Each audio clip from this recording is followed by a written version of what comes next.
Il n'y a pas d'autre itinéraire, il n'y a pas d'autre chemin pour amener à une vie transformée, savoir le dépouillement, le renouvellement et le revêtement. Éphésiens chapitre 4, on lit à partir du verset 17. Voici donc ce que je dis et ce que je déclare dans le Seigneur. C'est que vous ne devez plus marcher comme les païens qui marchent selon la vanité de leurs pensées. Ils ont l'intelligence obscurcie, ils sont étrangers à la vie de Dieu à cause de l'ignorance qui est en eux, à cause de l'endurcissement de leur cœur. Ayant perdu tout sentiment, ils se sont livrés à la dissolution. Ça veut dire à toutes sortes de vices pour commettre toute espèce d'impureté jointe à la cupidité. Mais vous, ce n'est pas ainsi que vous avez appris Christ, si du moins vous l'avez entendu, et si conformément à la vérité qui est en Jésus, c'est en lui que vous avez été instruits à vous dépouiller, eu égard à votre vie passée, du vieil homme qui se corrompt par les convoitises trompeuses, et à être renouvelé dans l'esprit de votre intelligence, et à revêtir l'homme nouveau, créé selon Dieu, dans une justice et une sainteté que produit la vérité. Verset 25. Maintenant, écoute, parce que le verset 25, ce qui est extraordinaire, l'esprit a vraiment l'intelligence, c'est de voir qu'à partir du verset 25, c'est la conséquence de ce qu'il vient de décrire. Il commence maintenant verset 25 en disant, c'est pourquoi renoncez au mensonge et que chacun de vous parle selon la vérité à son prochain, car nous sommes membres les uns des autres. Si vous vous mettez en colère, ne péchez point. Que le soleil ne se couche pas sur votre colère et ne donnez pas accès au diable. Que celui qui volait ne vole plus, mais qui travaille en faisant de ses mains ce qui est bien pour avoir de quoi donner à celui qui est dans le besoin. Qu'il ne sorte de votre bouche aucune parole mauvaise, mais s'il y a lieu, quelques bonnes paroles qui servent à l'édification et communiquent une grâce à ceux qui l'entendent. N'attristez pas le Saint-Esprit par lequel vous avez été scellés pour le jour de la rédemption. Il continue. Que toute amertume, toute animosité, toute colère, toute clameur, toute calomnie, toute espèce de méchanceté disparaissent de vous. Soyez bons les uns envers les autres, compatissants, vous pardonnant réciproquement comme Dieu vous a pardonné en Christ. On bascule au chapitre suivant. Devenez donc les imitateurs de Dieu comme des enfants bien-aimés et marchez dans l'amour, la charité, à l'exemple de Christ qui nous a aimés et qui s'est livré lui-même à Dieu comme une offrande et un sacrifice de bonne odeur.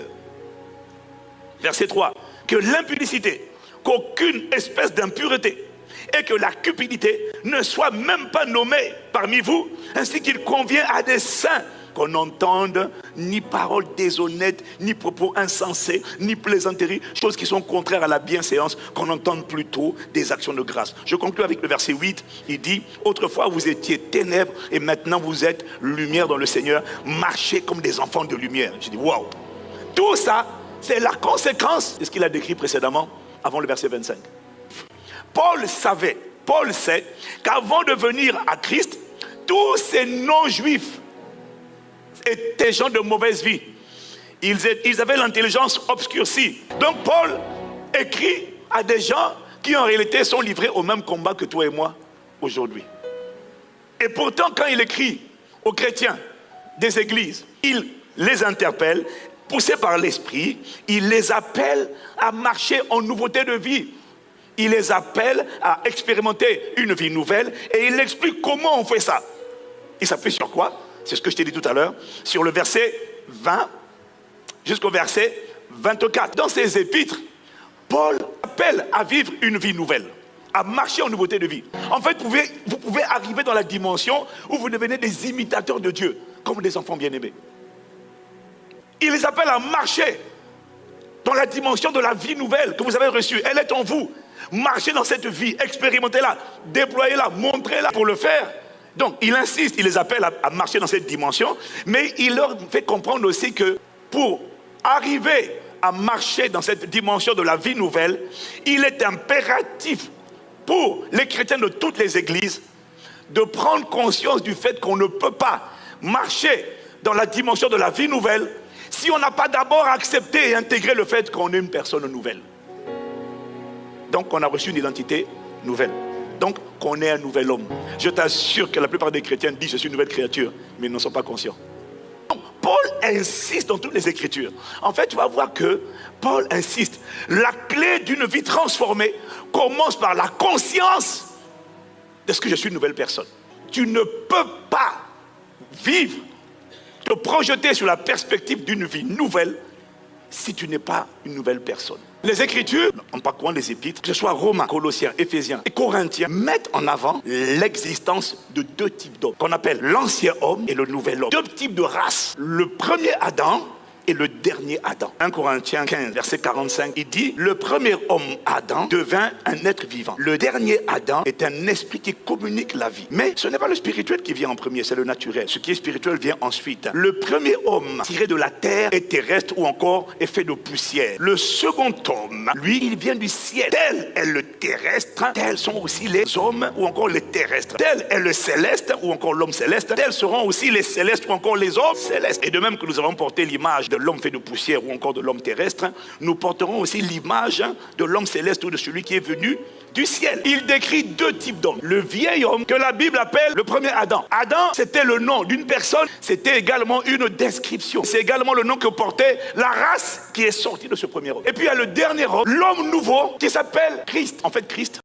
c'est Jésus, mais c'est aussi une race qui est sortie de cette personne appelée Jésus. Parce que Jésus est venu pour inaugurer une race d'êtres humains qui sont nés de la fusion entre Dieu et l'être humain. 1 Corinthiens chapitre 6 au verset 16. Celui qui s'unit au Seigneur est un seul esprit. C'est-à-dire que Dieu a fusionné avec moi et puis il a fait sortir de là un homme nouveau. Si quelqu'un est en Christ, il est une nouvelle création. C'est lui que Jésus est venu inaugurer. Jésus est le premier-né dans plusieurs frères. Ce nouvel homme-là, il a la nature de Dieu. Il est de la race de Dieu. Tel Dieu est, tel il est. Toi, ce vieil homme-là, quel que soit ce qu'il fait, ses dons, ses offrandes, sa bonté, le ciel le regarde comme pécheur, comme condamné à mort. Car le salaire du péché, c'est la mort. Romains 6, verset 23 et Romains 3, verset 23. Car tous ont péché et sont privés de la gloire de Dieu. Voilà pourquoi Ésaïe 64, verset 6 dit, nous sommes tous comme des impurs et toute notre justice est comme un vêtement souillé. Un condamné à mort en prison peut faire le bien, c'est pas ça qui va le faire sortir. La seule chose qui va le faire sortir de prison, c'est l'obtention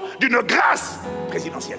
L'homme nouveau, de par sa naissance, parce qu'il est sorti de Dieu, Dieu l'aime. Car ceux qu'il a connus d'avance, il les a aussi prédestinés. Elle est semblable à l'image de son fils premier-né, afin qu'il fût le premier-né dans plusieurs frères. Ceux qu'il a prédestinés, il les a appelés. Ceux qu'il a appelés, ça veut dire il les a choisis. Donc, ce nouvel homme-là est aimé de Dieu. Il est choisi de Dieu. Il est de la race de Dieu. Il a l'ADN de Dieu. Il est participant dans la nature de Dieu. Dit le livre de Pierre.